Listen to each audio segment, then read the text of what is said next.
الحمد لله رب العالمين الصلاة والسلام على خاتم النبيين اما بعد فاعوذ بالله من الشيطان الرجيم بسم الله الرحمن الرحيم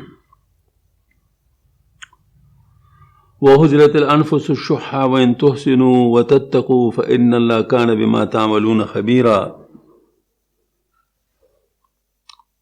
وقال الله تعالى وأنفقوا خيرا لأنفسكم ومن يوق شح نفسه فأولئك هم المفلحون.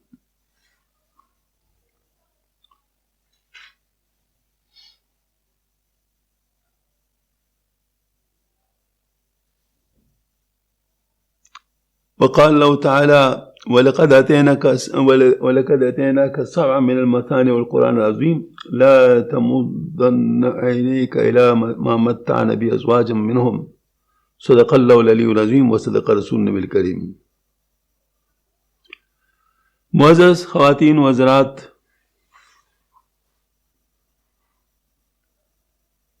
ہمارا جو نفس ہے اس میں مختلف رذائل موجود ہوتے ہیں.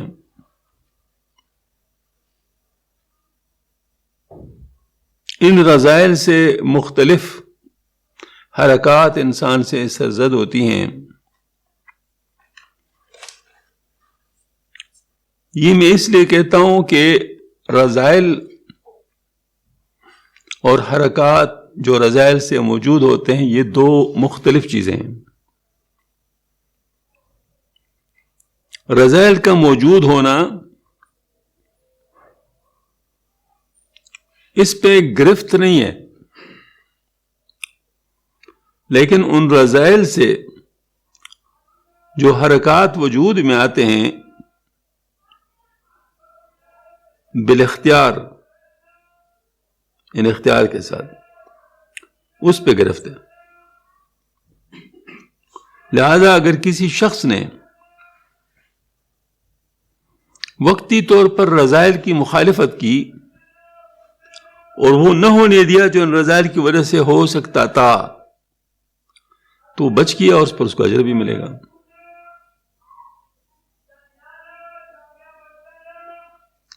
لیکن اگر سستی کی اور ہونے دیا تو پھر اس کے جو نتائج خطرناک ہو سکتے ہیں. اس وجہ سے آپ صلی اللہ علیہ وسلم نے جو ارشاد فرمایا ہے تم میں عقل مند وہ عقل مند ہے جس نے اپنے نفس کو قابو کیا اور آخرت کے لیے کام کیا.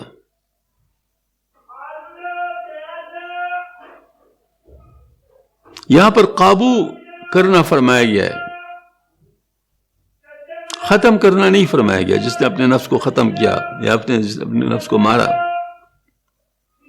قابو کیا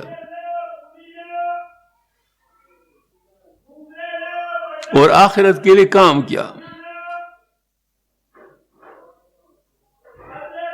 اور قرآن پاک میں ارشاد مبارک ہے قد افلح من زکاہا وقد خاب من دسا، یقیناً کامیاب ہو گیا وہ شخص جس نے اپنے نفس کا تزکیہ کیا، ان کے رذائل کو دبا دیا تو کامیاب ہو گیا یقیناً. اور جو ایسا نہیں کر سکا، اپنے نفس کو اس حالت پہ چھوڑ دیا جس حالت پہ ہوتا، تو فرمایا وہ تباہ و برباد ہو گیا. بہت سارے رذائل ہمارے اندر موجود ہیں، کسی میں کیا، کسی میں کیا، کسی میں تھوڑے، کسی میں زیادہ. اس کی وجہ یہ کہ انسان جب پرورش پاتا ہے معاشرے کے اندر، تو جن معاشروں میں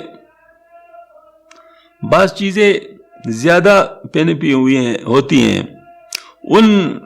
وہ رذائل اس میں بھی زیادہ سریت کر جاتے ہیں. مثلا بعض معاشروں میں گالیاں دینے کا رواج ہوتا ہے، تو گالیاں بچے سیکھ لیتے ہیں، پھر وہ گالیاں دیتے ہیں آپس میں. بعض معاشروں میں ظلم، مارداڑ یہ زیادہ ہوتا ہے. بعض معاشروں میں جھوٹ کی فراوانی ہوتی ہے، بعض معاشروں میں ناپ تول کی کمی جیسے شعیب علیہ السلام کی قوم میں. الغرض جس معاشرے میں جو بیماری زیادہ عام ہے وہ دوسروں پر بھی اثر انداز ہوتی ہے، جس کو متعدی بیماری جیسے ہوتے ہیں.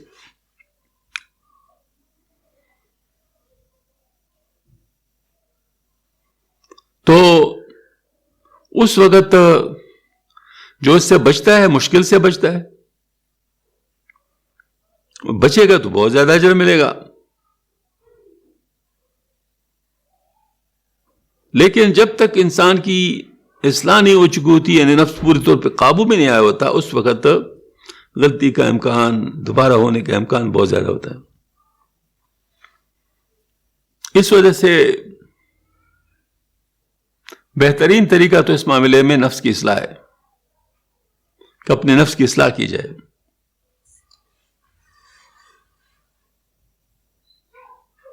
ان بیماریوں میں ایک بیماری حرص و طمع بھی ہے، اس کو لالچ بھی کہتے ہیں. یہ وہ بیماری ہے جس میں نفس کی دنایت جو ہے یہ پوری طرح واضح ہو جاتی ہے.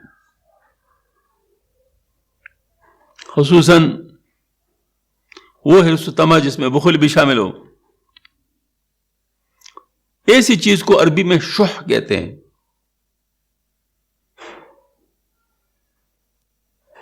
یعنی شح میں ایک طرف تو بخل ہے، یعنی کچھ کسی کو دینا نہیں، اور دوسرا اس میں لالچ و طمع ہے، کسی اور کی جیب پہ نظر ہے، کسی اور کی چیز پر نظر ہے. اس کو شح کہتے ہیں اور یہ بہت بڑی بیماری ہے. اس کی برائی قرآن پاک میں کئی موقعوں پر آئی ہے.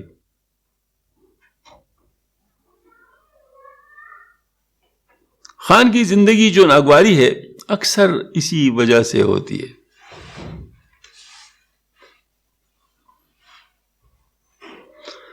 کیونکہ جو گھر کا مالک ہوتا ہے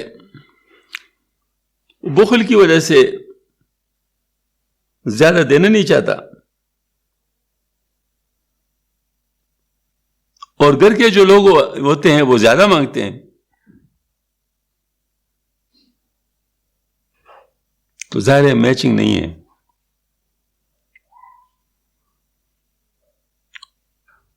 کیونکہ شوہر کو اپنے مال سے محبت ہوتی ہے، اس لیے وہ زیادہ خرچ نہیں دیتے، اور بیوی میں لالچ ہوتی ہے، وہ زیادہ خرچ کرنا چاہتی ہے.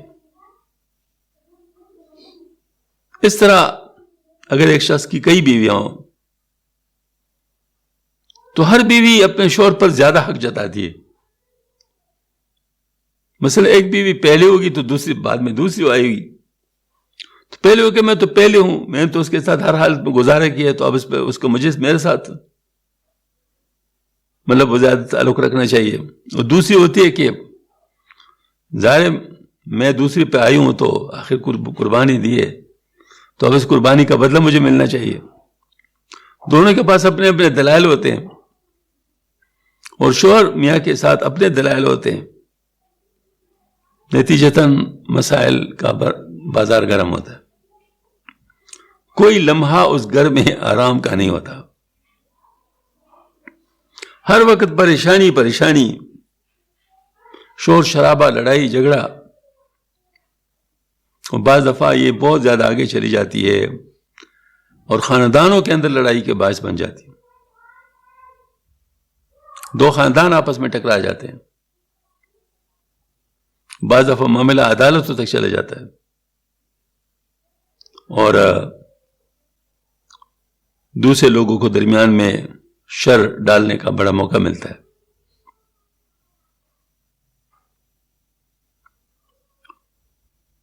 تو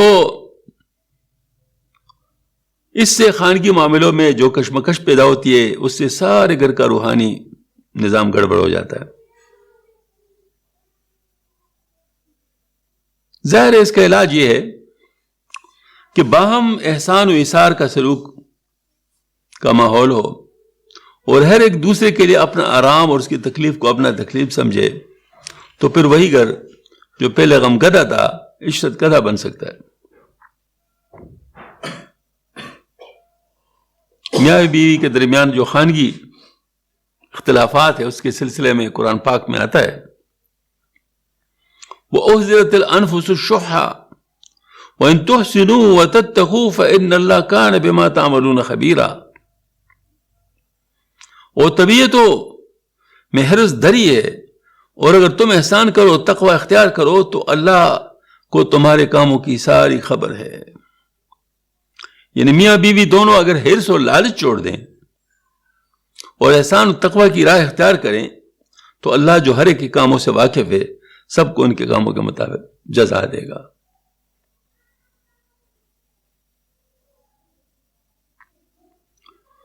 اس کاروباری دنیا میں ہر چیز کا ایک اقتصادی پہلو بھی ہوتا ہے.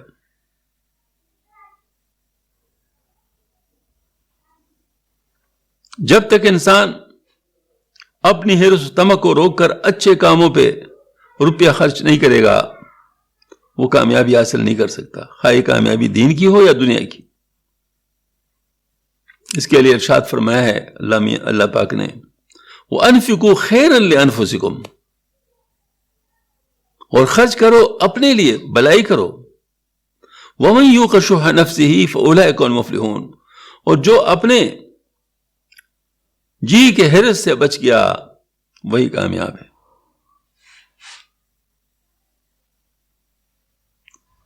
انسان جب تک خرچ نہیں کرتا تو اس کے پاس جو مال ہے اس کا کوئی فائدہ نہیں. مال کے خرچ کرنے کے ساتھ ہی اس کا فائدہ ہے، ورنہ وہ کیا چیز ہے؟ ایک بے جان چیز ہے آپ کے لیے، صرف ایک نفسیاتی تسلی ہے آپ کے لیے.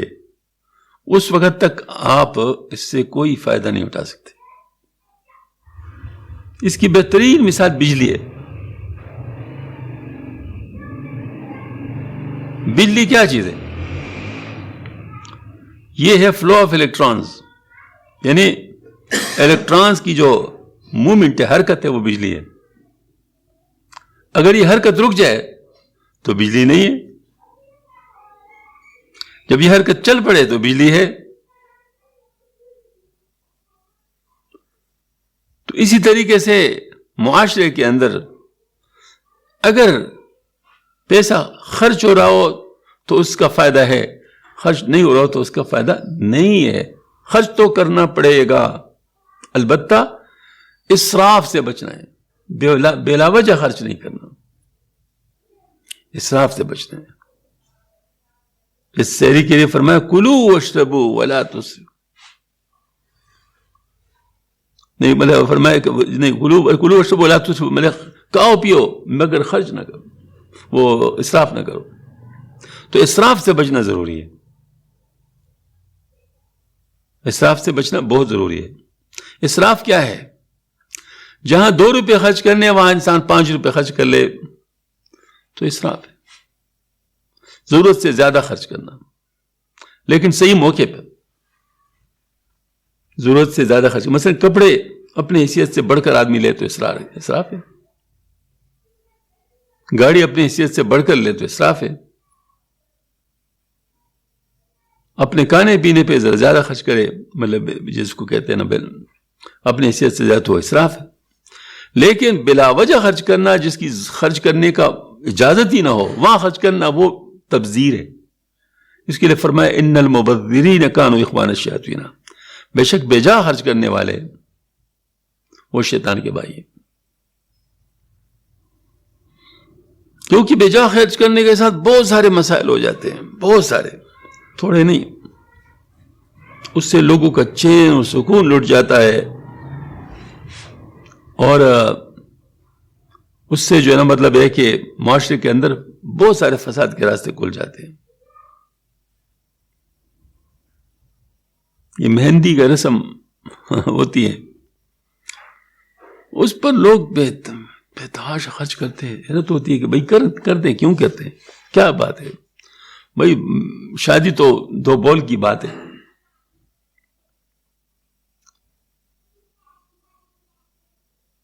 ہمارے گھر کے پاس خیابان میں پڑوسیوں میں شادی تھی، تو مہندی ان دنوں یہ تبلیغی جماعت کا اجتماع بھی تھا، تو میرے بہنوں ہی تھے، وہ آئے تھے تبلیغ میں، اجتماع میں جانے والے تھے، تو چونکہ علی پور سے آئے ہوئے تھے تو راولپنڈی میں ٹھہر گئے کہ صبح سویرے میں چلا جاؤں گا. ڈرائنگ روم میں ان کے لیے ہم نے جگہ بنا دی سونے کے لیے. وہ پاس والے جو انہوں نے میوزک لگایا ہوا تھا، اس کے اسپیکر میرے کو پاس ہی گھر تھا، وہ اتنا زیادہ شور کہ وہ بیچارہ سو ہی نہیں سکا. رات کو 2 بجے اٹھا ہے، ہمیں بتایا بھی نہیں ہے، میں اپنا بیگ لے کے چل پڑا. اب صبح دیکھا صبح کوئی ہے نہیں، کدھر چلا گیا. بڑی عجیب بات ہوتی ہے، میری مہمان چلا جائے اور آپ کو پتہ بھی نہیں چلے. خیر جب وہ واپس آیا تو اس نے کہا کہ مجھے رات 2 بجے تک ان نے پریشان کیا، مجھے نیند نہیں آئی. تو بس پھر میں نے کہا کہ اگر جاگنا ہی ہے تو پھر راستے میں کیوں نہ جاگوں. بس ٹھیک ہے جی، میں مطلب ظاہر وہاں تو پہنچ جاؤں گا نا. تو بس پاس ہی روڈ تھا، گاڑیاں چل رہی تھی، کسی گاڑی میں اس نے اب اس کو جگہ مل گئی اور لاہور چلا گیا. شاید صبح تک پہنچ بھی چکا ہو. تو اس طرح لوگوں کے حقوق ضائع ہوتے ہیں. اور بعض لوگ تو ایسا کرتے ہیں کہ اہل اقتدار اور قوت والوں کے ساتھ ساز باز کر کے وہ بجلی کے کنڈے لگا لیتے ہیں اور اپنا سارا جو ان کا جو شوشہ ہوتا ہے، لائٹنگ، سب اسی سے ہو رہا ہوتا ہے. قوم کا پیسہ خرچ ہو رہا ہوتا ہے ان خرافات پر. یہ چیز چلتی ہے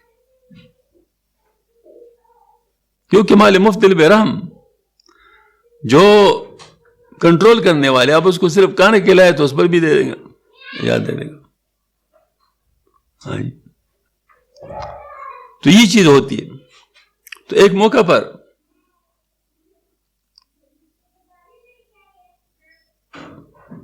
ہے کہ ان مسلمانوں کا وصف یہ ہے کہ دوسروں کی ضرورت کو اپنے ضرورت پر مقدم رکھتے ہیں.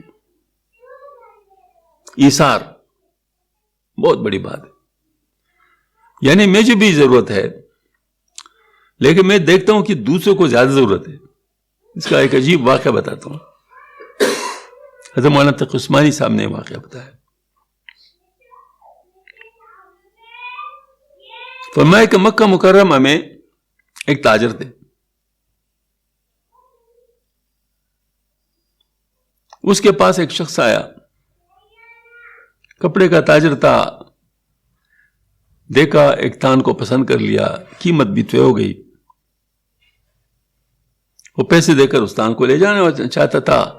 انہوں نے کہا حضرت اگر آپ پاس والے دکان سے اتنے ہی پیسوں پر ایسا تان لے جائیں تو آپ کیا سمجھیں؟ انہوں نے کہا مجھے کیا ضرورت ہے ادھر جانے کی، میرا آپ کے ساتھ سودا ہو گیا ہے، طے ہو گیا ہے، میں نے آپ سے لینا ہے اور جانا ہے، بس مجھے کیا ضرورت ہے اب دوبارہ ادھر جاؤں اس کا کام دیکھو. کہتے نہیں اس سے آپ کو فائدہ ہوگا. انہوں نے کہا کیا فائدہ ہوگا مجھے بتائیں. خیر وہ جتنا وہ کہہ رہا تھا اتنا ہی اس کے اصرار بڑھتا رہا کہ مجھے بتائیں گے تو پھر میں کروں گا. آخر میں جب اس نے بہت مجبور کیا تو انہوں نے کہا بس اصل بات یہ ہے کہ صبح سے لے کے شام تک میری کافی بکری ہوئی ہے اور ہمارے پاس والے ساتھی کی کوئی بکری نہیں ہوئی. میں دیکھ رہا تھا کہ اس کے پاس کوئی گاہک نہیں آیا. میرا دل چاہتا ہے کہ یہ بھی کچھ کما کے گھر چلے جائے، سارے دن کی پریشانی کے وہ اپنے سر پہ اٹھا کے نہ جائے. اب دیکھو کتنا اچھا خیال ہے. اور رزق تو اللہ کے ہاتھ میں، اس کو اور دے دیا ہوگا. تو یہ ماشاءاللہ. اور جب ضرورت ہو خود کو اور پھر کرے پھر تو بہت ہی بڑی بات ہے. تو یہاں پر فرمایا وَيُؤْثِرُونَ عَلَىٰ أَنفُسِهِمْ وَلَوْ كَانَ بِهِمْ خَصَاصَةٌ وَمَن يُوقَ شُحَّ نَفْسِهِ فَأُولَٰئِكَ هُمُ الْمُفْلِحُونَ. اور اپنے اوپر اوروں کو مقدم رکھتے ہیں اگرچہ خود ان کو ضرورت ہو، اور جو اپنے جی کے علاج سے بچایا گیا وہی کامیاب ہے. یہ اصل میں ایک واقعہ ہوا تھا صحابہ کرام میں. مہمان آیا تھا، گھر والوں کے پاس جتنا کھانا تھا وہ صرف اپنے لیے کافی تھا، مہمان درمیان میں اضافی ہو گیا. تو میاں نے اپنے بیوی سے کہا کہ آپ کسی بہانے چراغ کو گل کر دیں تو ہم سے ویسے ہاتھ مارا کریں گے مہمان کو پتہ نہ چلے کہ ہم نہیں کھا رہے ہیں، اور اس کو کھانے دیتا کہ اس کا پیٹ بھر جائے، کوئی بات نہیں۔ تو نے ایسے ہی کیا، چراغ گل کر لیا اور وہ ہاتھ ویسے منکن مل جیسے وہ بھی کھا رہے ہیں لیکن کھا نہیں رہتے، اور اس طریقے سے ماشاءاللہ ان کو کھلایا، حالانکہ وہ بھی بھوکے تھے۔ تو یہ بات اس پہ آ کے مطلب یہ جن کو خود ضرورت ہو لیکن اپنے ضرورت پر دوسرے کے ضرورت کو ترجیح دے، اس کو کہتے اثار۔ اللہ پاک نے اس کو قرآن پاک میں ریکارڈ کر دیا، وَيُؤْثِرُونَ عَلَىٰ أَنفُسِهِمْ وَلَوْ كَانَ بِهِمْ خَصَاصَةٌ، اور اپنے اوپر اوروں کو مقدم رکھے اگرچہ خود ان کو ضرورت ہو۔ اور پھر قانون بتا دیا، جو اپنے جی کے علاج سے بچائے گیا وہی کامیاب ہیں۔ مطلب یہ ہمارے نفس کے اندر جو خواہش ہے، جو لالچ ہے، اس لالچ سے جس کا بچاؤ ہو گیا تو یقیناً کامیاب ہے۔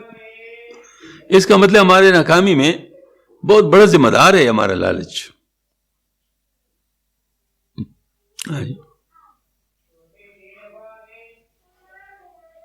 یہ ہر قوم کی دینی اور دنیائی کامیابی کا زینہ ہے یہ اثار، اور یہ زینہ اس وقت تک کسی کو مل نہیں سکتا جب تک حرص و طمع کا خاتمہ نہ ہو۔ اس لیے اللہ پاک نے فرمایا جو حرص و آزار سے پاک ہوں گے وہی کامیاب ہوں گے۔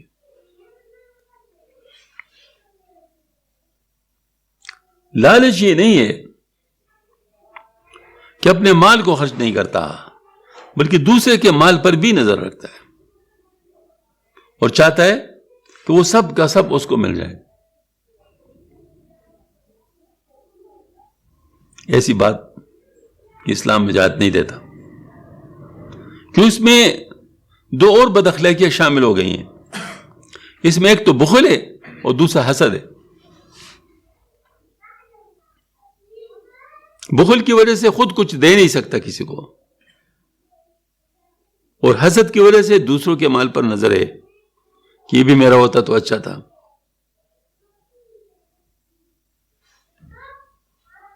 یہ ایک عجیب بات ہے۔ اصل میں کچھ چیزیں ایسی ہے نا جو ہمارے نفس کا جو ڈومین ہے نا اس سے ہمیں باہر نہیں نکلنے دیتی، اس ڈومین نے ہمیں قابو کیا ہوتا ہے، ہم لوگ اس کے آگے سوچ ہی نہیں سکتے۔ بس ایک سمپل سی بات ہے، بھئی جس کو اللہ نے مالدار بنایا ہے، جس کے پاس نعمتیں ہیں، کیا تم سے لے کے اس کو دی؟ اگر تم سے لے کے دیے گئے ہو تو پھر بھی آپ کچھ بات کر سکتے، حقیقت تو یہ کہ پھر بھی بات نہیں کر سکتے تھے۔ کیوں؟ اس کی وجہ کہ میرے پاس جو کچھ ہے میرا نہیں ہے، اس پر میں قسم کھا سکتا ہوں۔ قانونی طور پر میرا ہے، میں کہہ سکتا ہوں، حقیقتاً نہیں ہے، حقیقتاً یہ اللہ کا ہے۔ در حقیقت مالک ہر شے خداس، یہ مانت چند روزہ نزد ماس۔ اصل تو اللہ کا ہے۔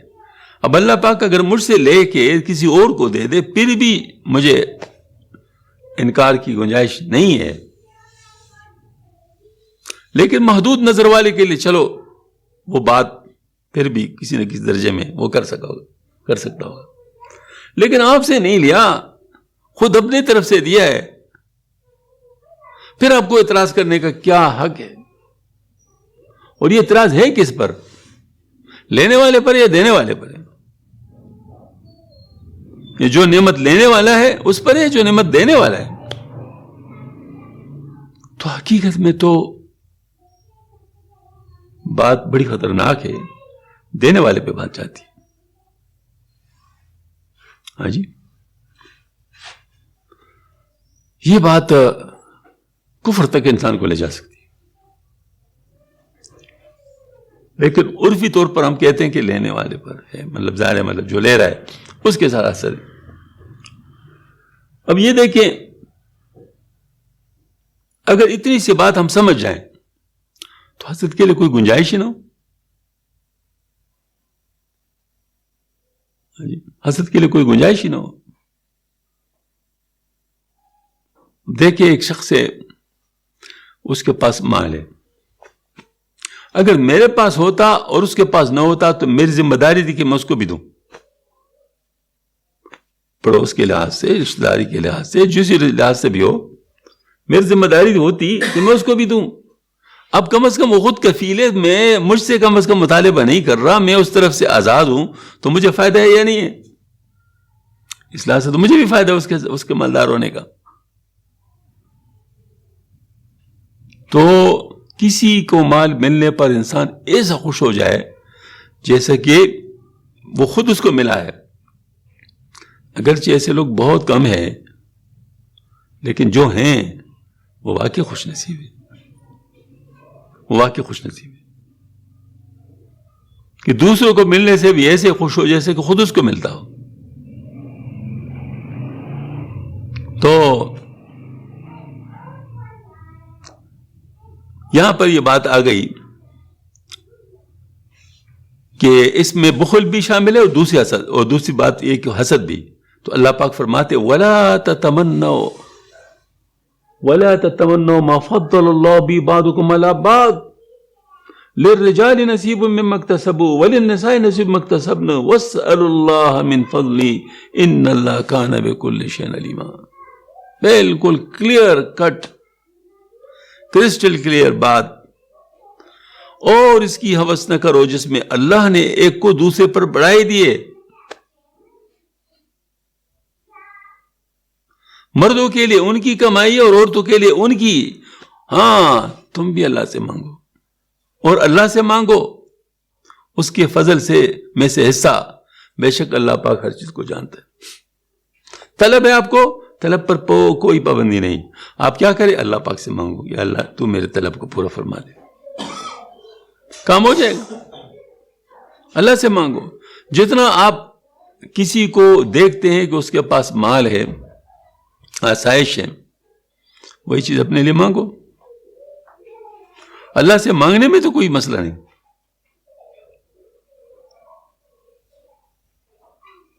ہاں یہ الگ بات ہے کہ بہتر ہے کہ انسان اللہ پاک سے وہ مانگے جس میں وہ ساری چیزیں خود بخود آ جاتی ہیں۔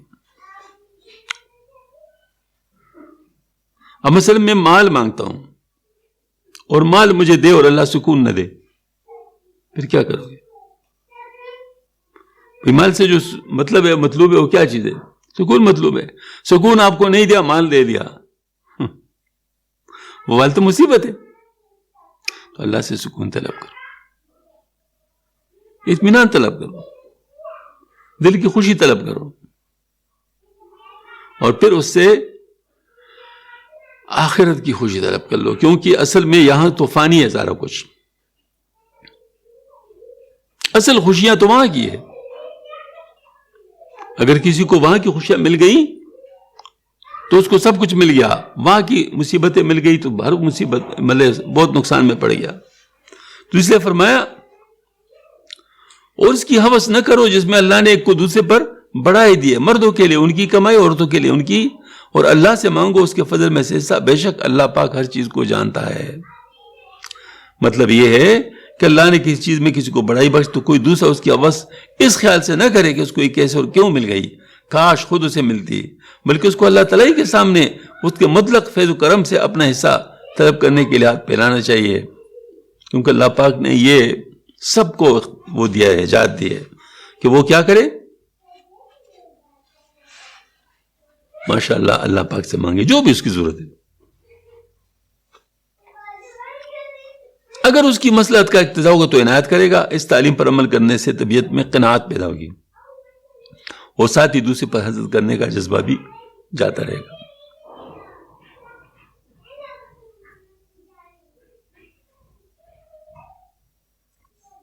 ایک مسئلہ اس میں عقلی بھی، عقلی عقلی مسئلہ یہ ہے کہ دیکھیں، میں مال مانگتا ہوں تو جو میری ضرورت کی چیز ہے وہ اگر مجھے مل جائے تو میرے لیے سہولت ہے، اچھا یہ اگر اس میں کوئی ناجائز کام نہیں کرتا. لیکن مال ہی مال مانگنا، یعنی مطلب ہے کہ ہر چیز میں بس مال ہی کا طلب ہو، اس میں خیر نہیں ہے، کیونکہ اس سے جو حرص ہے اس میں قائم رہتی ہے، ضرورت والا عنصر رہ جاتا ہے اور حرص والا عنصر کیا ہے، وہ رہ جاتا ہے. اس کے اللہ پاک نے باقاعدہ مذمت فرمائی قرآن پاک میں. وَيْلٌ لِكُلِّ هُمَزَةٍ لُمَزَةٍ کیا ہے؟ جمع مال وعددا یا سب ان مال واخلد. مطلب یہ کہ اس کے لیے تباہی ہے، خواہ اپنے مال کو جمع کرنا اور اس کو گننا اور سمجھنا کہ بھئی یہ میرے پاس ہمیشہ کے لیے ہوگا، یہ تو مصیبت ہے.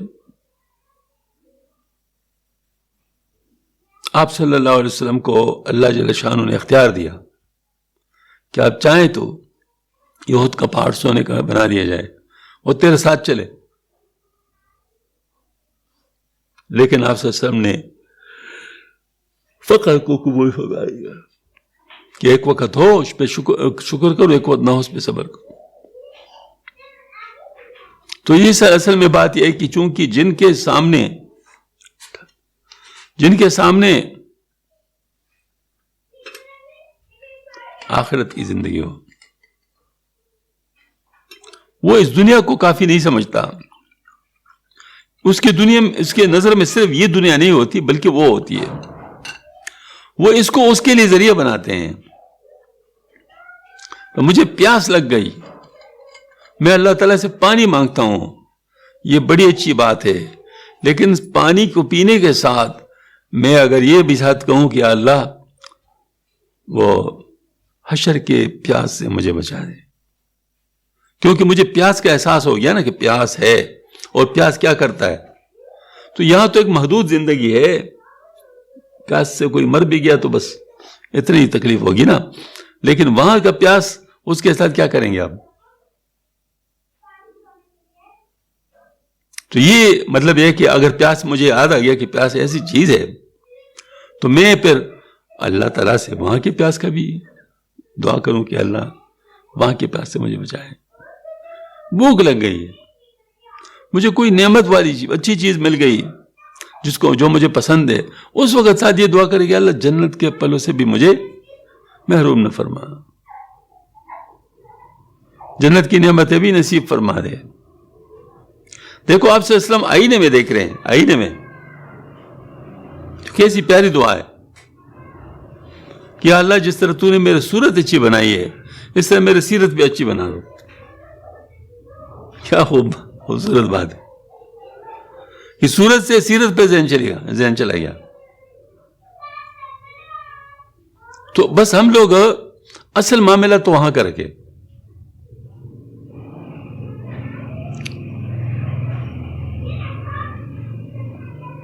اللہ پاک اس کے لیے ارشاد فرماتے ہیں وَلَقَدْ آتَيْنَاكَ سَبْعًا مِّنَ الْمَثَانِ وَالْقُرْآنِ الْعَظِيمِ لَا تَمُدَّنَّ عَيْنَيْكَ إِلَىٰ مَا مَتَّعْنَا بِهِ أَزْوَاجًا مِّنْهُمْ.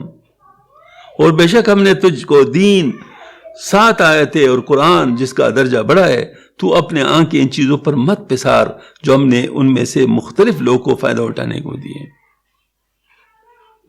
یعنی وہ آخرت والی بات. ایک دفعہ آپ صلی اللہ علیہ وسلم جہاد مطلب وہ غنیمت تقسیم ہو رہا تھا، تو وہ پھر ظاہر جو چیز جس کو مل گئی تو بیچ بھی رہے تھے، خرید بھی رہے تھے لوگ.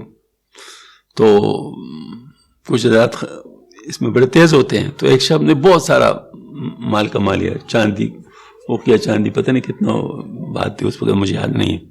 تو آپ سے ہم سے بڑے خوشی سے عرض کیا رسول اللہ میں نے اس خرید و فروخت میں اتنا اوقیہ چاندی کما لیا. تو آپ سے ہم نے فرمایا کہ فجر کی نماز کے بعد اگر کوئی بیٹھتا ہے اور جس وقت سورج چڑھ جاتا ہے تو پھر اس کے بعد اگر کوئی 2 رکعت پڑھتا ہے وہ اس سے زیادہ کما لیتا ہے. یعنی نظر اس طرف سے ہٹ کر وہاں ڈال دی. یہ ہے پیغمبری سوچ. تو ہم لوگوں کو بھی یہاں کی نعمتوں سے یہاں کی نعمت یاد آنی چاہیے, اور یہاں کے مصائب کے ساتھ وہاں کے مصائب یاد آنے چاہیے. یہاں کی ضرورت کے ساتھ وہاں کی ضرورت یاد آنا چاہیے. ہاں جی, یعنی اس کو ہم کیا کہیں, توجہ بالعکس. یعنی جو چیز مجھے متاثر کر رہی یہاں پر, اس سے میں اس کا جو عکس ہے اس طرف شفٹ کر لوں, اپنا رخ اس طرف کر لوں. ہاں جی,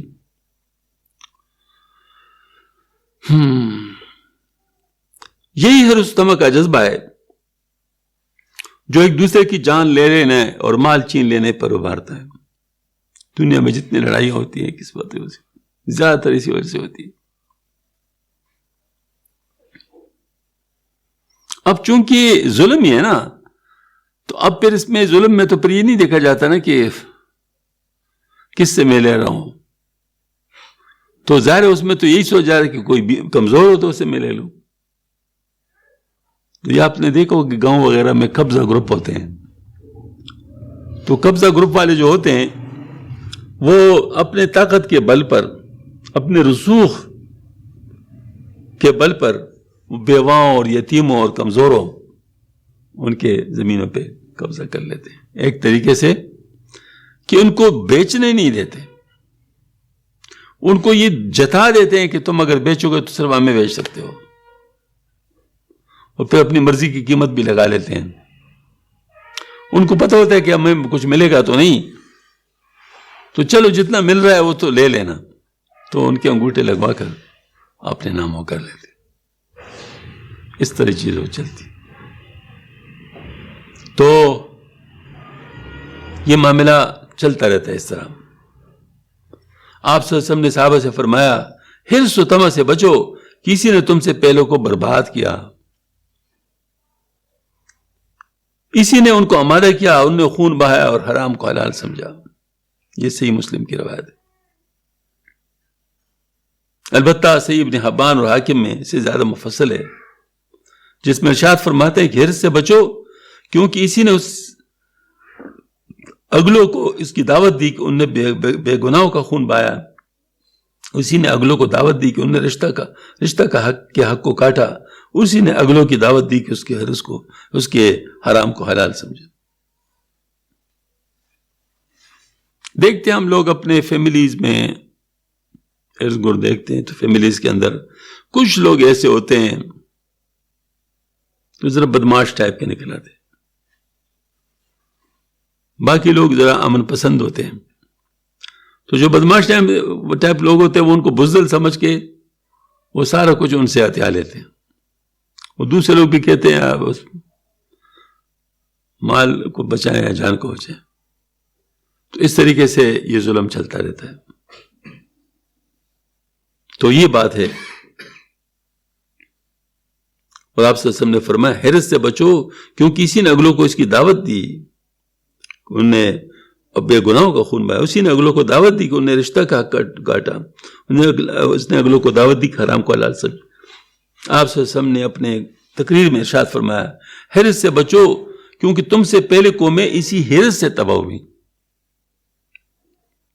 اسی نے ان کو کہا تو ان نے رشتہ کو کیا حق کو کاٹا. اسی نے ان کو کہا تو ان نے بخل سے کام لیا, اور اسی نے ان کو فسق و فجور کے لیے کہا تو ان نے فسق و فجور کیا.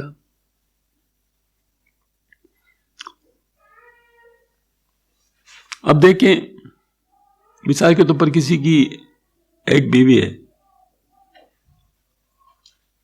تو اب اگر ادھر ادھر کی اس کی نظر پڑتی ہے تو کس وجہ سے پڑ رہی ہے؟ یہ حرص ہے. ہاں جی. تو حرص سے صرف کھانے پینے کا مسئلہ نہیں ہوتا, مال کا مسئلہ نہیں ہوتا, اس سے بہت سارے مسائل اور پیدا ہوتے ہیں. جاہ کا جو حرص ہے وہ بھی ظاہر مطلب ہے کہ مطلب اس سے نقصان ہوتا ہے. تو ہرس جو ہے نا وہ ام الامراض ہے.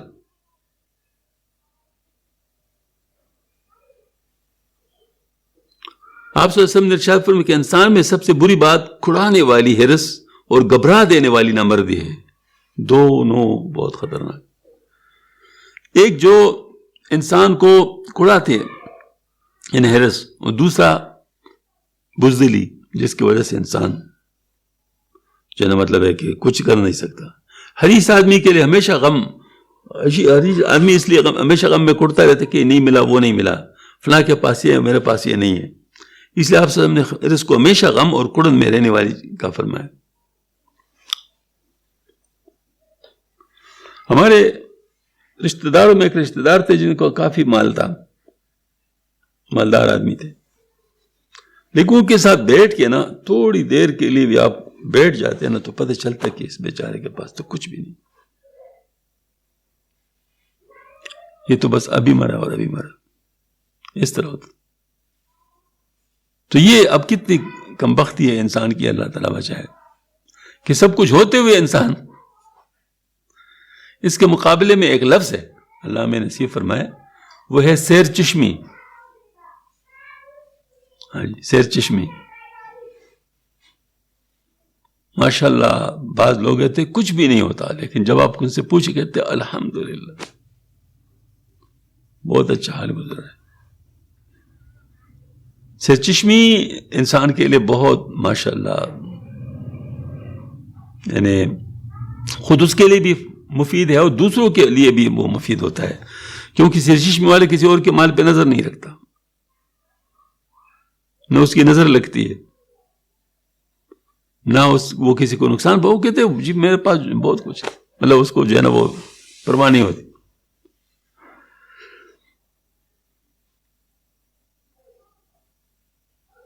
نسائی میں روایت ہے کہ آپ صلی اللہ علیہ وسلم نے فرمایا کہ ایمان اور حرص ایک دل میں جمع نہیں ہو سکتے. ہاں سبب ظاہر ہے کہ ایمان کامل کا نتیجہ صبر، توکل اور قناعت ہوتا ہے، اور حرص کا نتیجہ بے اطمینانی، بے صبری اور ہوس ہے. ایک دفعہ برائی کے لیے جب ارشاد فرمایا کہ انسان بوڑھا ہوتا ہے مگر اس کی دو چیزیں جوان رہتی ہیں، جینے کی خواہش اور مال کی حرص. آدمی کہتا ہے میں 1000 سال کا ہوں اور مال میرے پاس بہت فراوان. کئی صحابہ کا بیان ہے کہ آپ نے فرمایا 2 بھیڑیے جو بکریوں کے جھنڈ میں چھوڑ دیے جائیں وہ ان کو اتنا برباد نہیں کرتے جتنی مال اور جاہ کی حرص انسان کے دین کو، دین و دنیا کو برباد کر دیتی، دین و ایمان کو برباد کر دیتی. تو حرص بہت ہی خطرناک چیز ہے. اس حرص کو کیسے دور کیا جائے؟ تو میں اکثر عرض کرتا ہوں ایک ہے شارٹ ٹرم علاج اور ایک ہے ایکچوئل علاج. ہاں جی، شارٹ ٹرم علاج تو یہ کہ اس وقت کیا کرو تاکہ آپ بچ جاؤ، گناہ سے بچ جاؤ. اور اصل علاج یہ ہے کہ کیا طریقہ ہے کہ اس سے پھر نقصان ہی نہ ہو، یعنی بچ جائے آدمی، اس سے بچنا آسان ہو جائے.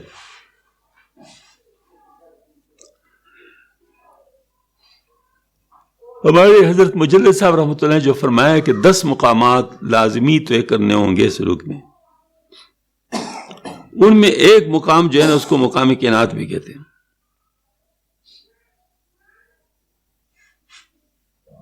قناعت جو ہے یہ حرص کا ضد ہے، یعنی کہ حرص ہے تو قناعت نہیں ہے اور قناعت ہے تو حرص نہیں ہے.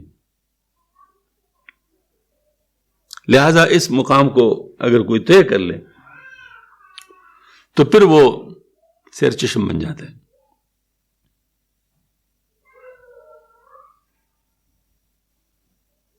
اس سے آگے پھر زہد کا مقام ہے جس میں انسان پریکٹیکلی تھوڑے پر گزر بسر کر سکتا ہے، تھوڑا بھی چیز ان کے پاس ہو تو اس پر بھی گزر بسر کر سکتا ہے. وہ زاہد کہلاتا ہے.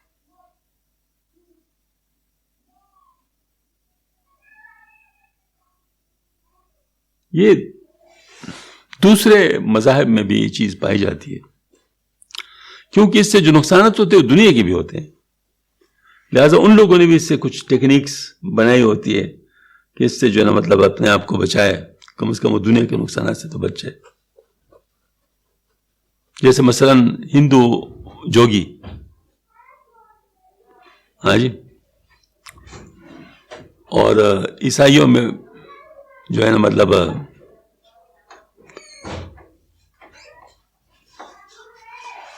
وہ کیا کرتے ہیں، عیسائی کیا کرتے ہیں، راہب، مطلب رہبانیت. تو وہ لوگ اپنی دنیا کے لیے اس طرح کر لیتے ہیں، جبکہ ہمارے ہاں یہ بات ہے کہ رہبانیت بھی نہیں ہے، لا رہبانیت فی اسلام، وہ جوگ بھی نہیں ہے. ہم لوگ کیا کرتے ہیں، ہم لوگ اللہ کو راضی کرنے کے لیے کسی اور سے نہیں مانگتے، کسی اور کی چیز پر نظر نہیں رکھتے، اور صرف اللہ پاک سے مانگتے ہیں، اور اس طلب کو اللہ سے مانگنے کا ذریعہ بناتے ہیں. یہ ہمارا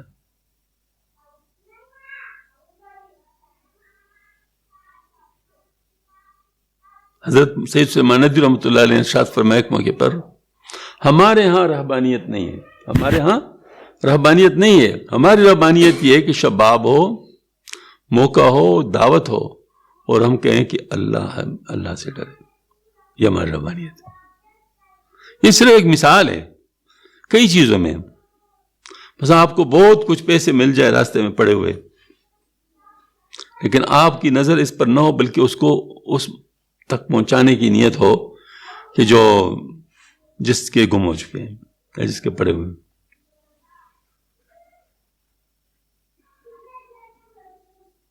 ایک دفعہ ایسا ہوا، میں نے پڑھا ہے واقعہ، ترکی میں ایک امام تھے، وہ ہم نے بھی جرمنی میں دیکھا، ان کا ہاں یہ طریقہ ہے کہ رمضان شریف میں امام کے لوگ افطاریاں کرتے ہیں، اپنے گھر بلا لیتے ہیں اور ان کو افطاریاں کراتے ہیں. ہمارے ملک میں یہ رواج ہے کہ لوگ مسجد لے جاتے ہیں، ہاں جی، ان کے پاس لے جاتے ہیں. ان کے ہاں یہ ہے کہ وہ ان کو اپنے گھر بلا اپنے ساتھ افطاری کرا دیتے ہیں، پھر وہ مسجد چلتے ہیں. تو ایک امام صاحب کو لے آئے، ان کو افطاری کرائی، پھر وہ مسجد میں چلے گئے. کچھ پیسے وہاں پڑے ہوئے تھے، تو جو گھر کی مالکہ تھی اس نے دیکھا پیسے نہیں، تو بہت پریشان ہو گئے، ادھر ادھر دیکھا لیکن ملے نہیں. انہوں نے کہا ان پیسوں کا تو صرف ہمیں پتہ تھا اور کسی اور کو پتہ نہیں تھا، اور یہاں پر کوئی اور آئے نہیں، صرف ہم سے اب آئے ہوئے ہیں. اور ایک بچہ تھا، تو بچہ بہت چھوٹا تھا، اس کو سمجھ ہی نہیں تھی کہ یہ بھی کوئی ہو سکتی چیز ویسے ہو سکتی ہے. تو اس نے کہا کہ یہ تو پھر امام صاحب ہی نہیں لی.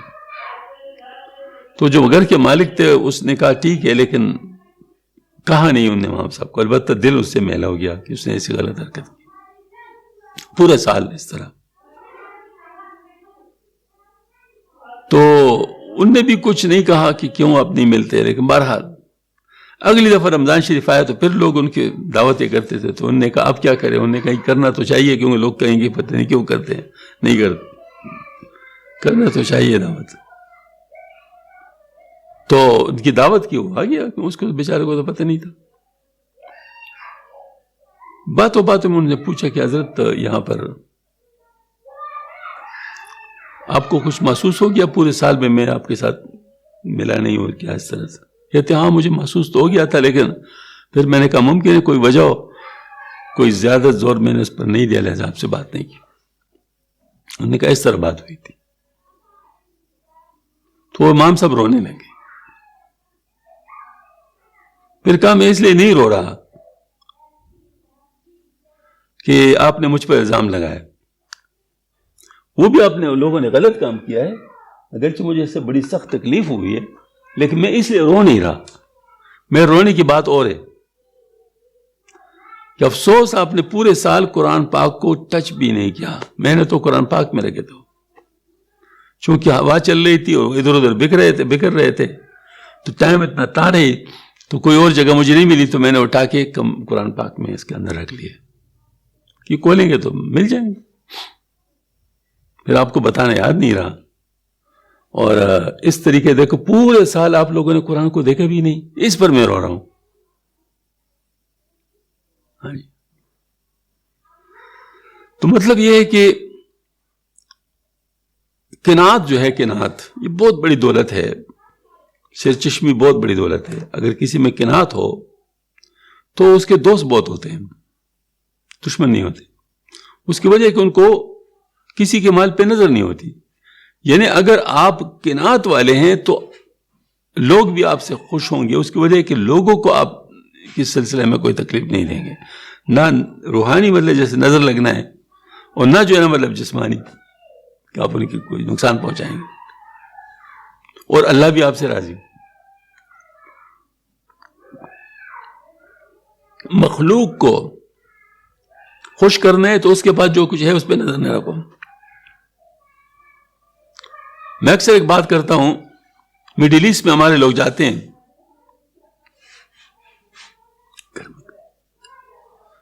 مڈل ایسٹ میں وہ لوگ جاتے ہیں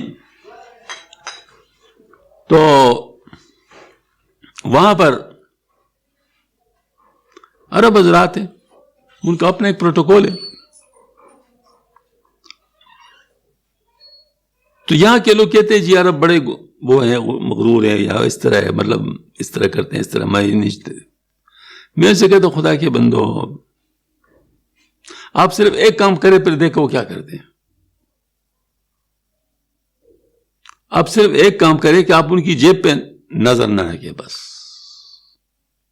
ان کے ساتھ دوستی برابر کے لیول کے رکھے، آنکھوں میں آنکھ ڈال کر ان سے بات کرے برابر کی سطح پر، اور ان کے مال پہ نظر نہ رکھے، بس پھر وہ آپ کو فوراً دوست بن جائے گی. اور الحمدللہ میرے ساتھ تو ایسے ہی ہوتا ہے. کوئی بھی عرب آئے 5 منٹ میں الحمدللہ دوست. کیا وجہ یہ کہ اللہ کا شکر ہے کہ اس کے مال پر ہمارا کوئی نظر نہیں ہوتی. بھئی ہوگا، اچھی بات ہے، اللہ پاک نے ان کو دیا ہے، ہمیں کیا، ان سے لے کے ہم کیا کریں گے. تو بس پھر وہ دوست بن جاتے ہیں. اور اگر ایسا نہیں ہے، آپ نے ان کے مال پہ نظر رکھا، تو پھر آپ اس کے سامنے مسکین ہیں، پھر آپ کو مسکین کہنے میں وہ حق بجانے میں. پھر اگر آپ کو کہتے ہیں نا مسکین ہے تو بالکل ٹھیک ہے مسکین. پھر مسکین کس کو کہتے ہیں؟ وہی جو مطلب ہر وقت اس کا طلب رکھے. کہتے ہیں نا جو لوگ سوال کرتے ہیں، تو اگر ان کو سوال کرنے کی اجازت نہ ہو، مطلب اس قسم کے حالات نہ ہو، تو قیامت کے دن وہ ایسے اٹھیں گے کہ ان کے چہروں پہ گوشت نہیں ہوگا. ہاں جی، ان کے چہروں پہ گوشت نہیں ہوگا. سوال کرنا انسان سے یہ اپنی عزت کو آگ لگانے والی بات ہے. پھر آپ کی سوال کرتے ہیں، اس کا مطلب کیا ہے؟ آپ اپنی عزت کو آگ لگا رہے ہیں. بھئی سوال کرنا تو بہت بڑی بات ہے، قرض مانگنا یہ اپنی عزت کو داؤ پہ لگانا ہے. قرض مانگنا حالانکہ ایک جائز چیز ہے، ناجائز نہیں ہے اگر دینے کی نیت ہو. ہاں اگر دینے کی نیت نہیں ہو تو پھر تو ڈاکہ ہے، دھوکہ ہے.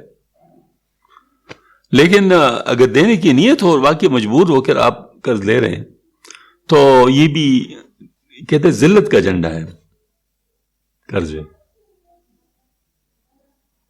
تو اگر کسی کے مال پر آپ کا نظر نہیں ہے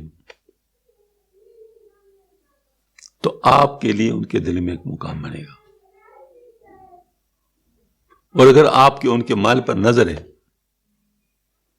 تو پھر وہ ان کی نظروں میں آپ حقیر و فقیر ہوں گے.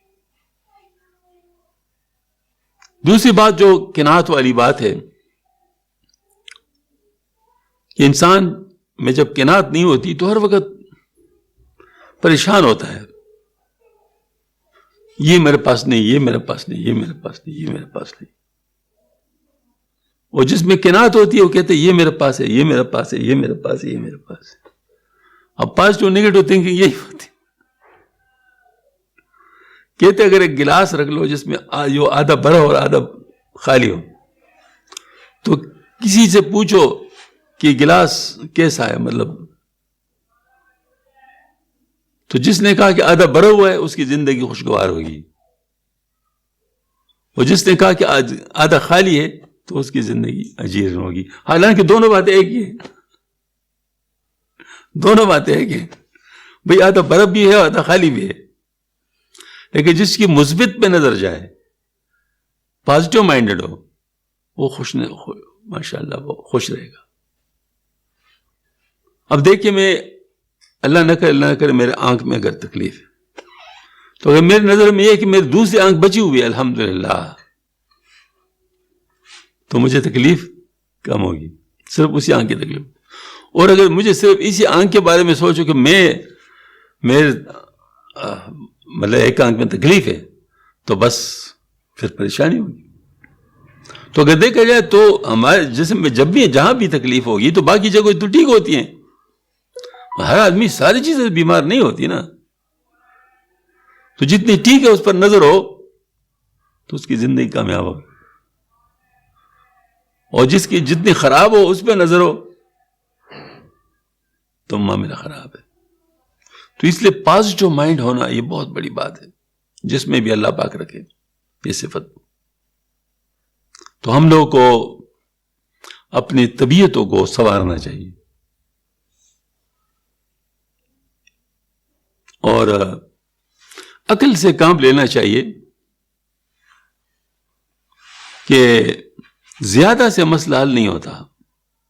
اگر ایک چیز زیادہ بھی ہو اس سے حل نہیں ہوتا, ہاں البتہ مفید ہو اس سے مسئلہ حل ہوتا ہے. تو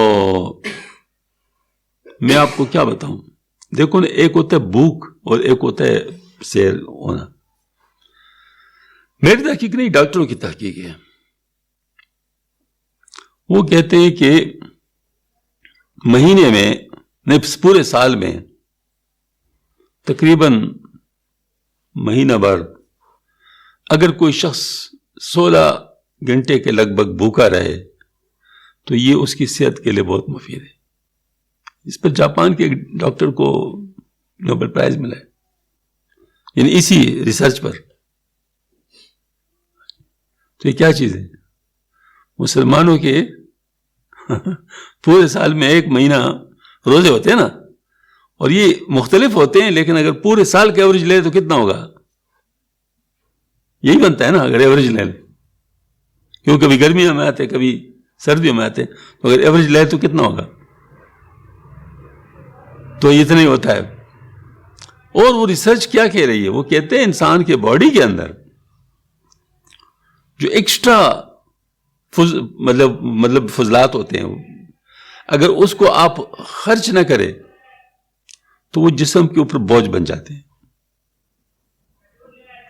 تو اگر جسم ایک حد تک بھوکا ہو جائے کچھ عرصہ تو وہ ان ایکسٹرا فضلات کو کھانے لگتے ہیں. ٹھیک ہے, نتیجتاً وہ جسم بچ جاتے ہیں کینسر اور اس قسم کی بیماریوں سے, جو ایکسٹرا فضلات کی وجہ سے بچتا ہے وہ مرض, اس سے بچ جاتا ہے. تو اب دیکھیں یہ قدرتی بات ہے. کھانا میں قناعت کرنا, جو چیز اچھی ہے تو وہ مطلب آپ کو زیادہ پسند ہے تو اس کا مطلب نہیں کہ اس کو اتنا کھاؤ کہ آپ کا پیٹ پڑ جائے. نہیں, بعض چیزیں ٹیسٹی ہوتی ہے, ٹیسٹ, ان ٹیسٹی کو صرف ٹیسٹ تک محدود کرنا چاہیے, یہ نہیں کہ اس سے پیٹ بھرنے کا کام لے لیا جائے. مثلا سویٹ ڈش ہے تو ٹھیک ہے, آپ کھانا پورا کھا لیں اپنی طبیعت کے مطابق جتنا مفید ہے, وہ تھوڑا سا اس سے بھی لے لیں تو بس آپ کو ٹیسٹ مل گیا نا, ٹیسٹ آپ کو مل گیا. باقی تو آپ کی ضرورت, جو جسم کی ضرورت ہے وہ پورا کرو. پھر ڈاکٹر لوگ بتاتے جب بیمار ہو جاتے ہیں, یہ چیزیں بتاتے ہیں ان کو, ہاں جی, لیکن اس وقت مجبوراً آدمی مانتا ہے. جس وقت خود اپنے طور پر وہ کر سکتا ہے اس وقت وہ نہیں مانتا. تو ہم لوگ کو اگر مصنون طریقے کو اپنا کر ایک مقصد حل ہو سکتا ہے تو ہم دوسرے چیزوں کی طرف کیوں جائیں. مصنون طریقے پہ کھائیں، مصنون طریقوں پہ کام کریں، مصنون طریقوں سے اس سے فائدہ اٹھائیں. مصنون طریقہ کیا ہے کہ مالدار سے غریب کی طرف جائے. خلاف سنت طریقہ کیا ہے؟ غریب سے مالدار کی طرف آئے. وہ غریب سے مالدار کی طرف آنا مثلا سود، اور مالدار سے غریب کی طرف آنا مثلا زکوٰۃ، خیرات، صدقات. ہاں جی، اب کتنا زبردست. اب اس کے روحانی فوائد اگر آپ دیکھیں تو وہ جو آپ کو اپنی ایکسٹرا خوشی ملتی ہے وہ تو علیحدہ بات ہے، لیکن ان کے دلوں سے دعائیں جو نکلتی ہے وہ کہاں جا رہی ہے؟ ہاں جی، اس وقت بھی اگر آپ نیٹ پر دیکھیں تو جو پریشان دنیا ہے وہ بالآخر چیریٹی کی طرف آتی ہے. ہاں جی، چیریٹی کہ لوگوں پہ خرچ کرو. ہاں جی، تو تکلیف میں اگر وہ ایسا کر لیتے ہو، چلو ہم تو اپنی دنیا کے لیے ایسے کر رہے ہیں، لیکن آپ اللہ کے لیے کام کریں تو بس اللہ بھی راضی، کام دنیا کا بھی فائدہ ہوگا.